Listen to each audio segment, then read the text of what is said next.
불과 얼마 전만 하더라도 2,500선을 다시금 또 돌파 시도가 나오나 이런 얘기 했었는데요. 2,400선 내주는데 일주일도 안 걸렸습니다. 3일 걸렸습니다. 그러면 어디에서부터 조금씩 어긋나고 있는 걸지 절대전략에서 점검해 보도록 하죠. 신한금융투자의 이호석 PB입니다. 안녕하세요. 네, 안녕하십니까. 이호섭입니다. 네, 오늘 좀 많이 어두웠습니다. 원인 분석이라든지 중요한 점들 알아보겠습니다. 오늘장 한마디부터 알려주세요. 네, 오늘장 한마디는 강강약약입니다. 강한 종목은 강하고 약한 종목은 약하다입니다. 아, 그래서 강약할 때 그 강강약약. 시장의 양극화, 뭐 이런 표현들 또 새롭게 해주신 것 같은데 강한 종목은 강하고 약한 종목은 더 약하다. 이 부분을 좀 핵심 한마디로 알려주신 이유는요? 네, 우선 결국은 오늘 시장이 나빴던 거는 간밤에 미국의 지표가 잘 나오면서 오히려 나빠진 거거든요. 만약에 금리 인상기가 아니었다라고 하면 미국 경제 지표가 좋게 나왔을 때 오히려 시장에서 이제 좋은 점들이 부각이 되어야 하는데 지금은 오히려 금리 인상에 대한 이제 속도가라든지 긴축에 대한 내용들 우려감들이 생기면서 오히려 그 부분에서 시장이 이제 더 흔들리는 모습을 보여주고 있습니다. 아무래도 이렇게 시장이 혼돈스러울 때는 이제 방금 말씀드렸던 양극화가 발생을 할 수밖에 없고요. 그 종목별로 따로 나누어서 시장의 이제 양극화, 그러니까 강한 시세가 강한 종목과 시세가 약한 종목, 시세가 강한 업종과 시세가 약한 업종을 조금 나누어서 강한 쪽의 비중을 조금 늘려가시는 것이 지금 시장에서는 훨씬 더 나은 전략이라고 판단하고 있습니다. 강한 종목을 좀 늘려가는 게 좋다. 그러면 좀 더 실질적인 예를 들어서 오늘장 체크 포인트로 알려주세요. 네, 우선 오늘 첫 번째는 애플페이입니다. 애플페이가 내년 초에 출시할 수 있다는 기대감이 좀 부각되기 시작했는데요. 구체적인 내용은 이제 금융감독원에서 애플페이의 약관 심사 완료했다라는 이야기가 있었고요. 뭐 특별하게 문제가 없다라고 하면 내년 초, 또 빠르면 연내 출시도 가능하다는 이야기까지도 어느 정도 좀 나온 상황입니다.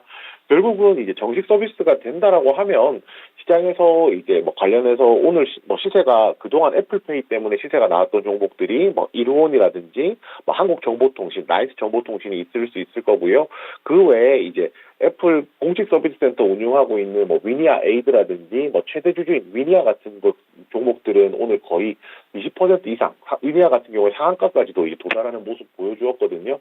결국에는 시장에서 이런 테마가 있을 때, 이런 테마가 강세를 띨 때 조금 더 관심을 가질 필요가 있다라고 조금 판단을 하고 있고요. 반대로 강한 쪽이 아니라 약한 쪽에 대한 말씀을 또 드려보겠습니다. 대표적으로 반도체가 있겠는데요. 결국 앞서서 말씀드렸던 거에 연장선 산행했지만 결국은 페드에서 긴축 우려가 재부각되면서 이제 뭐 반도체 관련주들 같은 경우 이제 시장에서 선택을 못 받고 있는 종목 중에 하나라고 할 수 있습니다. 아무래도 이제 미국의 막 필라델피아 반도체 지수가 1% 넘게 하락을 했고요.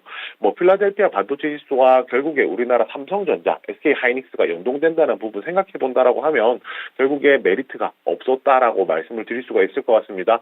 약한 종목이라고 해서 무조건 나쁜 종목은 아니거든요. 그렇기 때문에 어찌됐건 간에 뭐 삼성전자, 하이닉스 같은 경우에 특히 하이닉스 같은 경우에 4분기 한 1조 2천억 원 정도의 영업 손실 나올 것이라는 이야기가 나오고 있는데 오히려 이제 이것들이 이제 내년으로 넘어간다라고 하면 공급 과잉이 해소가 되면서 실적 부분에서 이제 해소되는 부분들이 분명히 생길 겁니다. 약한 종목이 나쁜 종목이 아니기 때문에 충분히 이제 매수가 가능하긴 하겠지만 매수하는 시기를 조금 더 늦춰보는 전략이 더 필요할 것이라고 생각하고요. 마지막은 여행 관련주입니다. 결국은 이제 뭐 중국의 리오프닝과 관련된 얘기를 해야 될 것 같은데 좀 오늘 오전 중에 나왔던 이야기들을 조금 살펴보면 중국이 이제 PCR 검사와 관련해서 뭐 상대적으로 이제 좀 완화되는 뭐 그런 모습들이 나오고 있거든요. 결국은 우리나라의 리오프닝과 비슷한 이제 형태로 간다라고 생각했을 때 국내에서 수혜를 받던 종목들 여행이라든지 아니면 뭐 항공이라든지 뭐 화장품이라든지 이런 부분들이 있을 건데요. 그 중에서도 특히 여행 관련주가 조금 더 부각되는 것 같습니다. 결국 이제 11월 한 달간 이제 인터파크에서 나온 내용에 보면 11월 한 달간 예약된 패키지 예약 건수가 작년 대비했을 때 353% 정도 늘어났다라는 좀 전망도 나오고 있거든요. 그래서 뭐 우리나라의 이제 리오프닝 모멘텀이 끝났다라고 하면 중국의 리오프닝 모멘텀도 새롭게 발생을 했기 때문에 이 부분은 시세가 강하게 나올 수 있는 부분이므로 조금 더 주목해서 보실 필요가 있다라고 생각합니다. 앞서서 강한 종목에 좀 더 집중을 하자 얘기를 해주셨는데 사실 이것도 기간을 어떻게 설정하느냐에 따라서 좀 긴 관점으로 보시는 분들은 2차전지가 가장 강한 거 아니야 하실 테고 단기적으로 시장 조정받는 가운데 강했던 종목은 또 중국 소비라든지 이쪽이고 어떤 쪽 보세요? 네, 우선 이제 제가 앞서서 이제 반도체 설명드리면서 말씀드렸는데 시세가 약한 종목이 나쁜 종목은 아니기 때문에 조금 긴 관점에서 놓고 보면 괜찮다라고 말씀드리는 거고요. 또 이제 앞서서 앵커님께서 말씀해 주신 2차전지 섹터 같은 경우에도 조금 더 긴 관점으로 봤을 때는 뭐 충분히 좋은 업종이라고 생각을 하고 있습니다. 그렇지만 시장이 이제 변동이 큰 편이기 때문에 그러한 변동성을 활용하려고 한다면 기간을 조금 더 짧게 놓고 접근을 하신다라고 하면 단기 매매에 있어서 차익을 얻으시기에는 뭐 더 나은 이제 전략이라고 판단하고 있습니다. 네. 그러면은요, 내일장 수요일 과연 시장의 흐름을 바꿀 만한 재료가 있을 것인가? 뭐 지수 전체적으로도 좋고요. 개별 종목인데 굵직한 이런 투자 일정이나 이슈 있다면 알려주세요. 네, 우선 뭐 가장 내일 핫할 만한 내용, 뭐 좋을지 나쁠지는 알 수는 없지만은 뭐 법원에서 위믹스 상장 폐지 가처분 인용 결과를 발표하겠다라고 했거든요. 그 내일 저녁 전까지 결정을 내리겠다라고 해서 결국은 이게 위메이드 같은 경우가 이제 인용 가처분 결과에 따라서 시세가 나오는 주가가 상승하느냐 아니면 도로 내리느냐라는 이제 분기점에 있다는 점 생각해 본다면은 이 부분이 가장 큰 포인트가 될 수 있을 것 같고요. 여기서 조금 파생돼서 생각해 볼 수 있는 것들이 저희가 보통 P2E 게임, 뭐 NFT라고 이제 명칭을 붙이는 그런 새로운 이제 성장 동력이라고 저희가 표현을 했었는데 그런 부분들이 어느 정도는 지금 시장에서 다소 외면받고 있는 상황입니다. 내일 뭐 가처분 인용 결과에 따라서 뭐 그런 업종이라든지 그런 종목들도 조금 한번 지켜볼 수 있다라고 판단을 하고요. 여기서 좀 추가적으로 좀 얘기를 해볼 것이 2022년 블록체인 지능 주관 행사가 내일부터 이제 그 9일까지 이제 백스코에서 열리게 되거든요. 이 부분이 굉장히 좀 지역적인 내용일 수도 있겠지만 만약에 그 NFT와 관련돼서 이제 NFT 블록체인과 관련해서 위메이드의 결과에 따라서는 시장에서 다시 한번 더 관심 받을 수 있기 참가된 기업들 같은 경우에 관심 받을 수 있기 때문에 이 부분까지도 같이 생각해 보신다면 아무래도 좀 내일 시장을 보는 데 있어서는 뭐 충분한 이제 재료가 되지 않을까 그렇게 판단합니다. 적으로 이 NFT라든지 가상화폐 블록체인 이와 관련된 일정들 위주로 좀 정리를 해주셨는데 환율 쪽은 좀 어떻게 보세요? 오늘 많이 급등해가지고요. 네, 환율은 사실 이렇게 표현드리는 게 가장 적합할 것 같습니다. 환율은 예측하기가 어려운 영역이라고 말씀을 드려야 될 것 같고요. 그래서 환율을 예측해서 뭐 시장의 변동을 조금 체크를 하는 것보다는 시장에서 영향을 끼칠 수 있는 요소들을 조금 더 체크를 하는 것이 아무래도 개인 투자자들이 접근하기에는 조금 더 좋은 방법이 아닐까 생각하고 있습니다. 네. 그럼 전체적으로 절대 전략 어떻게 세울까요? 네, 용의 꼬리도 용의 일부분이다라고 말씀드리겠습니다. 저희가 보통 얘기를 할 때 용의 꼬리가 되는 것보다는 뱀의 머리가 되는 것이 좋다라고 얘기를 많이 하는데요. 용은 용이고 뱀은 뱀입니다. 그렇기 때문에 시장이 나쁠 때는 강한 종목, 용이 될 수 있는 종목의 꼬리라도 올라타 있는 것이 훨씬 낫다라고 판단을 하고요. 반대로 뱀의 머리가 되는 종목은 아무래도 시장에서 아직까지는 시장의 관심을 많이 받지 못하는 종목이라는 점 생각해 본다면 오히려 강한 종목에 조금 더 접근하는 것이 더 나은 전략이라고 판단하고 있습니다. 결국에는 시장이 관심 갖는 데서 많이 멀어지지 않고 거기에 좀 발을 담그고 있는 그런 전략이네요.